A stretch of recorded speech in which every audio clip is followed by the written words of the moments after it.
lady speaks it. Knavery cannot sure hide itself in such reverence. Start walking over to him towards the end of that line so that as soon as he's done, you can look at him and then...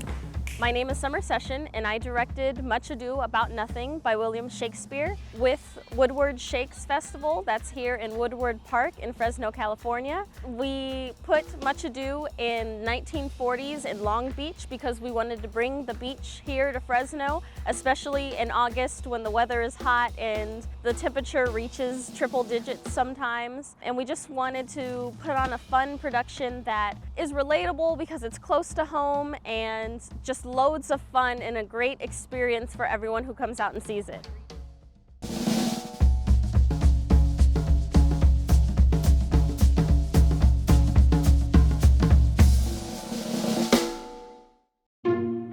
Funding for Shakespeare Uncovered was provided by the Joseph and Robert Cornell Memorial Foundation, the National Endowment for the Humanities, exploring the human endeavor, the Polonsky Foundation, Dana and Virginia Rand, Elaine and W. Weldon Wilson, the Lillian Goldman Programming Endowment, the Lou Esther T. Mertz Charitable Trust, Jody and John Arnhold, and by contributions to your PBS station from viewers like you. Thank you. Where it's like, out of frustration.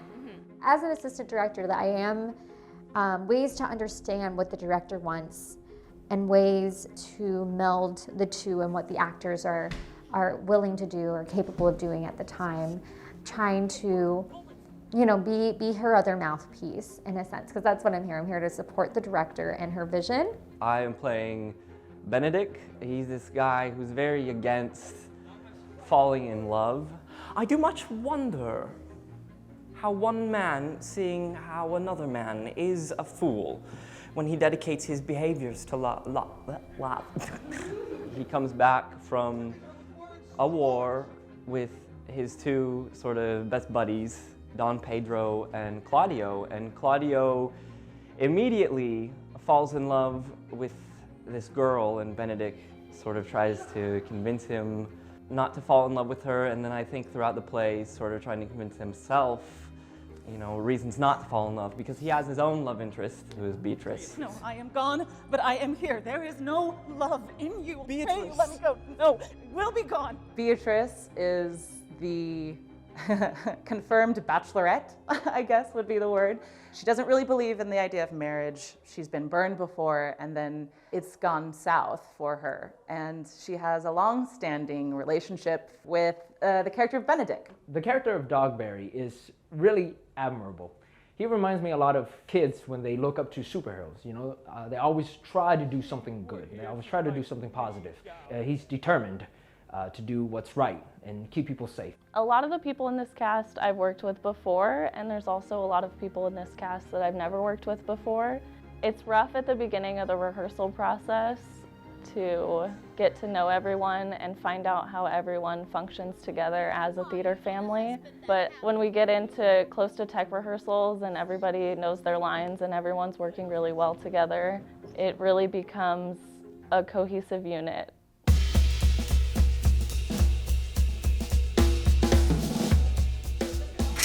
Today we have been rehearsing. We ran through the entire show and fixed some places where it was a little bumpy or maybe it didn't look the way I had hoped it would. So we restaged certain things or helped the actors get to a certain place that we needed them to be.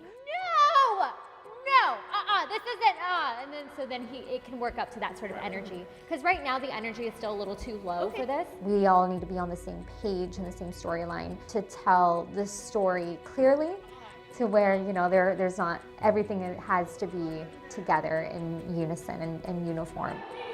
No words. Do it again. No words. It's always a little tricky to be paused in the middle of a scene and told to go back and do something over again. And it's absolutely necessary to the craft and to the development of the director's vision. And so I know that I always kind of struggle when I get pulled out to get back into it, but today it actually didn't, it worked pretty well. Also, the challenging part is like taking my own personal biases of like, well, that's okay, and like sort of putting it on to other people, you know, and it's just, but that's just me as an actor. And kind of like, it's like, oh, okay, that was, I wouldn't have played it that way. But then it's just like, okay, but that's because, you know, we're two different people. And so let's see what they're able to do. And we cultivate it from there instead of having this expectation of like, no, you need to do this. And it's just like, no, you need to, like the challenging of like knowing a person's limits and knowing how much further they can go. We have to rehearse in these tiny little rooms where there's really not enough space because our cast is like, it's a cast of like 15 to 20 people, and we've got all these people just crammed in this tiny little room. I'm worried about in this show getting the props, making sure all the props are done in time for opening night. Because Woodward Shakes is kind of in a rebuilding year. We don't have a huge budget, and it's been kind of Summer's responsibility to get all the props and make sure we have everything and kind of throw everything together, which is fun to watch in a theater production, but it is nerve-wracking. Benedict, the married man! At a certain point in my life, I did become a much quieter and shyer and more withdrawn person. When I heard that I was going to be playing Benedict, I was really scared because I did not think that I had it in me just to go up there and be silly and funny and likable. Those are not qualities that I feel like I have within me. I started doing theater actually when I was 10. My mom took me to a community theater in Oregon actually, and that's where I started, and I loved it, and I've been doing it ever since. Growing up, I was a quiet kid. You know, I was sat in the back of the room, never talked to anyone. I was fortunate enough that I had friends, but I didn't have many. It wasn't until I got into theater that I opened myself up to everybody around me. The best part of being a part of the Woodward Shakespeare Festival is the community and play that you get to do on a regular basis. It's something that the Central Valley doesn't have much of when it comes to Shakespeare performances, and actually free Shakespeare performances is almost unheard of anywhere. So the fact that we offer that to our community is astonishing, and to get to be a part of it in any way is great.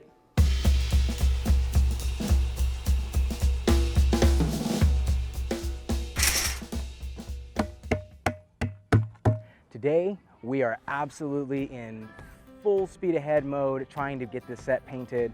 As you can see going on behind us here, we have the entire cast of Much Ado About Nothing. Currently, they're priming the entire set, and we're going to be doing a couple of different paint techniques on each piece to create Much Ado. We're limited on paintbrushes and we're limited on a few things, so it's hard. We have no running water out here, so we can't really rinse anything out. So we have to try and delegate, like, this paintbrush will only be used for this color. We've got to use it all day for that color, kind of stuff. So that's been a little difficult. This morning was very hot. You know, it is what it is. It's Fresno. We know that it's hot, so we just want to get things done quickly so we can get out of the sun. Will you do a second coat of that orange on that side, please? Thank you so much. It looks gorgeous. I love the color. Getting this work done and making the set as interesting to look at as possible is so important for outdoor theater, because we don't have things like lighting effects or even necessarily super sound effects. We really are relying on the language of the play to convey the meaning, and having a beautiful set to help create that world that we've worked so hard for in our rehearsals is just going to make the moment that much more enjoyable for our audience. It's a not-for-profit venue. You know, we don't charge anything for admission, so the people are here because they want to be here. You know, it isn't a forgiving place to be. As you can see, we're painting out in the sun. My proudest moment is always going to be being able to see these actors come alive, really bring these characters back to life once they're on stage. It's a comedy, and I hope they come out, and I hope that we can make them laugh and make them forget about the troubles of the world, even for just 2 hours.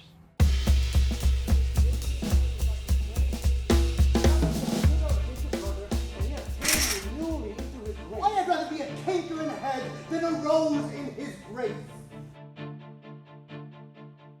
Today we're really focusing on character work and making sure everybody has their little nuances down. If I need you to, if we gotta get you to smile, then let's do it. Because right now you look like you hate Claudio. Again, please. Take it back again. And just keep the laugh. So keep it in with the laugh. We're also focused on cutting some time from the show because it's a little bit long right now, but we have another week or so to work on that. My vision of Dogberry was not wrong, but wasn't necessarily right. That made me feel just a bad feeling inside, like a deep darkness pit inside of your stomach, you know? Because whenever you do something wrong, there's always just it's just a bad feeling in your stomach. Chaw's one of the actors. I've worked with him in previous productions, and he's really hard on himself. So when he doesn't quite get things, he does beat himself up at rehearsal, but he always comes in the next day with it down and adding new things to the show, and he really brings life to his character. Today we actually had a prop mishap. We have a glass Coke bottle that we just got today for the first time, and the director was showing the actors how to drop it. It drops and rolls, and somebody is supposed to trip over it. And she dropped it and was like, oh, roll it like this. And it rolled on the ground the first time, and I was like, oh, are you sure that we should do that? Is it gonna be okay? She's like, yeah, it shouldn't break. And she dropped it again, and it smashed, so we had to make sure we got that cleaned up. When I walked in late, I didn't hear anybody say anything. I think everybody was focused on the warm-up. I'm kind of glad everybody was focused on the warm-up. It's kind of like the walk of shame. I'm pretty sure my director would give me a talk afterwards. For a lot of people, juggling their theater life and their work life and even their social life can be a pretty challenging thing, because all three of those oftentimes take a big time commitment. I do a lot of different things. I just try to find jobs around, but I do work at a company in Fresno, and luckily they help me out in giving me early shifts so that I can be here late at night. It's really rough though, because being here and being at performances, I miss a lot of time at work, which means I don't have a lot of money, and then I put a lot of money into the show, so it's difficult, but somehow I'm able to do it. Being a teacher is handy for a number of things. I'm actually pretty new to the profession. I just finished my second year, so I'm still getting acclimated to what a school year with summers off looks like. I like having the time off. I do try to teach summer school for a small portion because I like the structure. It has been nice being an actor during summer break because there's a lot less stress. There's a lot less running around back and forth. There's just a little bit more time to breathe and really sink into your character. My dad, he's there, but not quite there, if you understand what I mean. My mom's sick, and she can't stay up too late, and so I would like her to come, being at the park and stuff, but I think if she comes, she can only stay for a little bit before she has to go home, which is fine, you know? And just seeing one scene of the show, if that scene is the scene I'm in, that's more than enough. That's more than I could ask for. You have always been called a merciful man, partner. Truly, I would not hang a dog by my will, much more a man who hath any honesty in him. With all the Asian stereotypes, you know, growing up to become a doctor or a lawyer or something along those lines, being an Asian actor, those stereotypes do sometimes get to me. Sometimes I do think to myself, you know, when I come home after an audition or something, I think to myself, maybe I should just stop theater and do this and do that.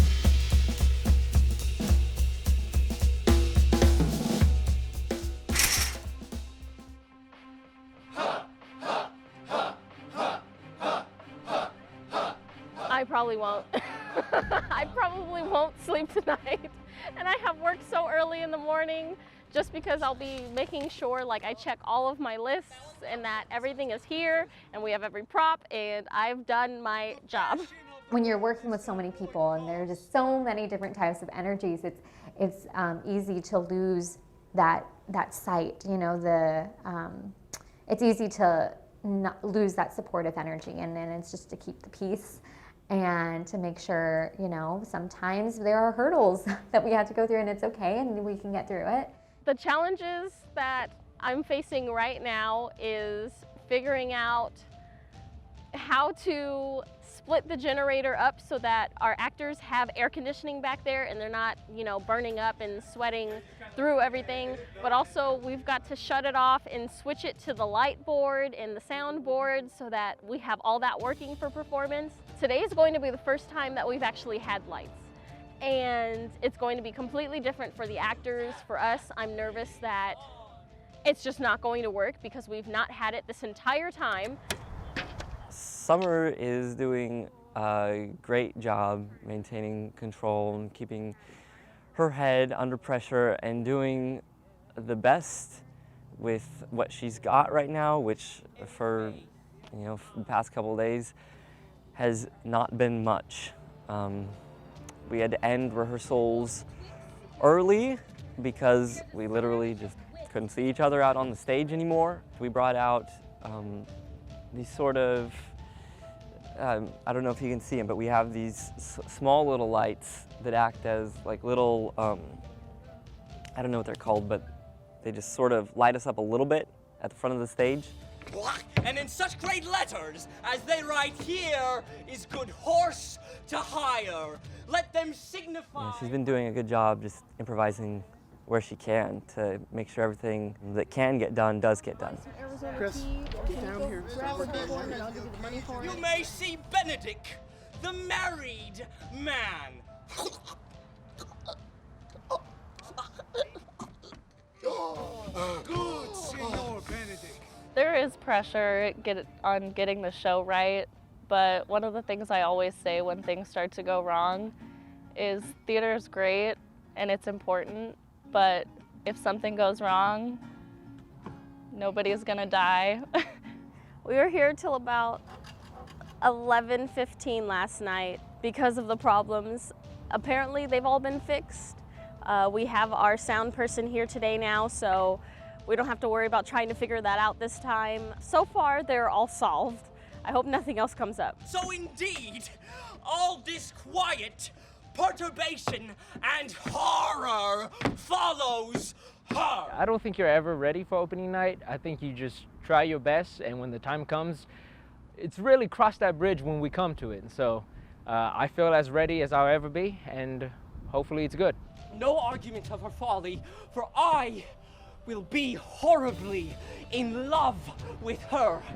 Being 24, straight out of college, and being a woman, especially in this industry, is hard.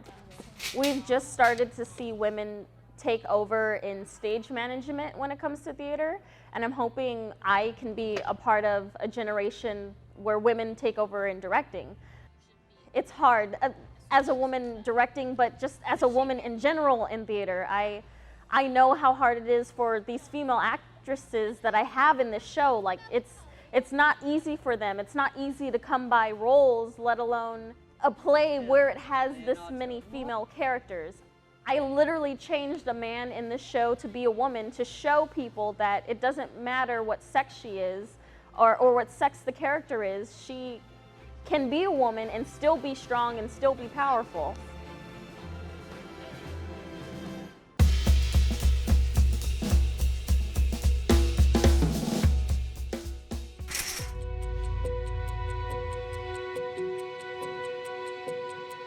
I think seeing Shakespeare outside is the way Shakespeare wanted it to be seen, in the open air, and it just makes for a great community event. There's a lot of things in Fresno that make it a good place to come, and this is one of them. It's free, it's a nice gathering place, it's good family entertainment. The fact that we're going on stage tonight, you know, despite all of the issues that have arisen especially the past week, I feel pretty ready. I was thinking this to myself last night. I was thinking of this exact thing. What will be running through my mind right before opening? I remember thinking to myself is, don't mess up, you know. Yes, I have told my family members to show up. They will not show up tonight because they're busy.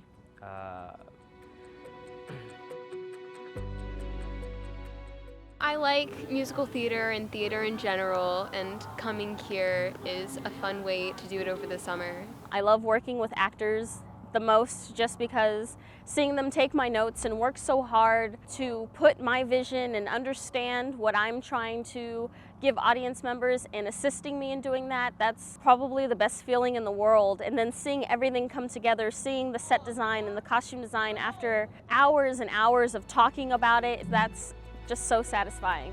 And without further ado, we are proud to present Much Ado About Nothing.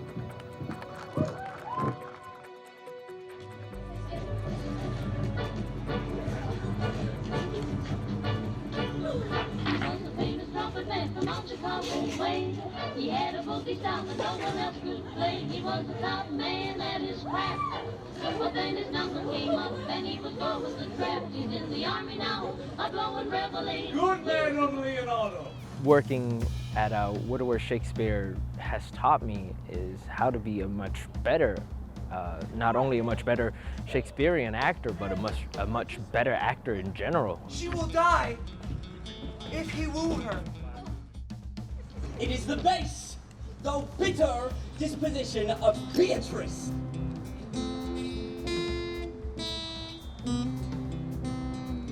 Take her back again! Seemed I ever otherwise to you? Pampered animals that rage in savage sensuality. Is my lord well that he doth speak so wide? I will challenge him. I will kiss your hand.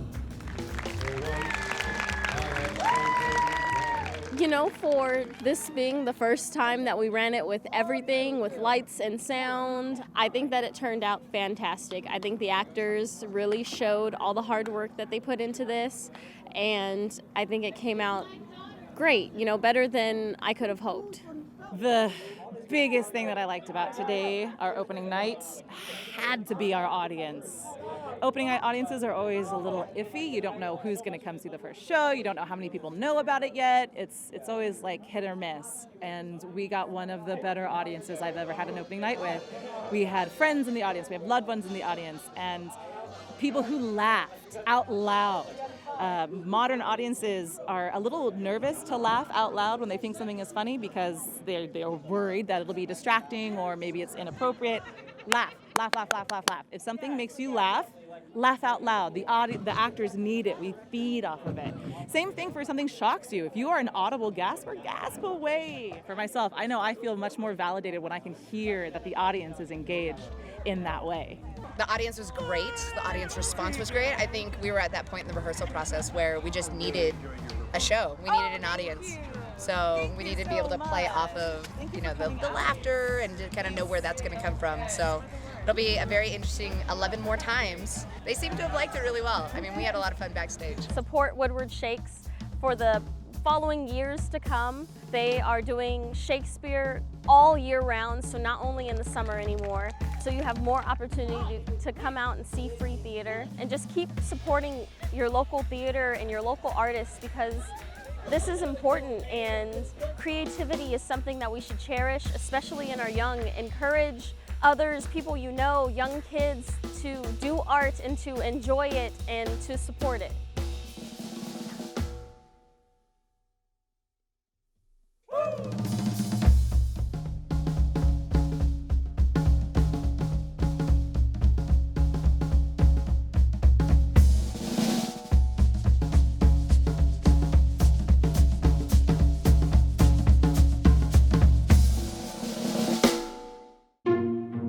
Funding for Shakespeare Uncovered was provided by the Joseph and Robert Cornell Memorial Foundation,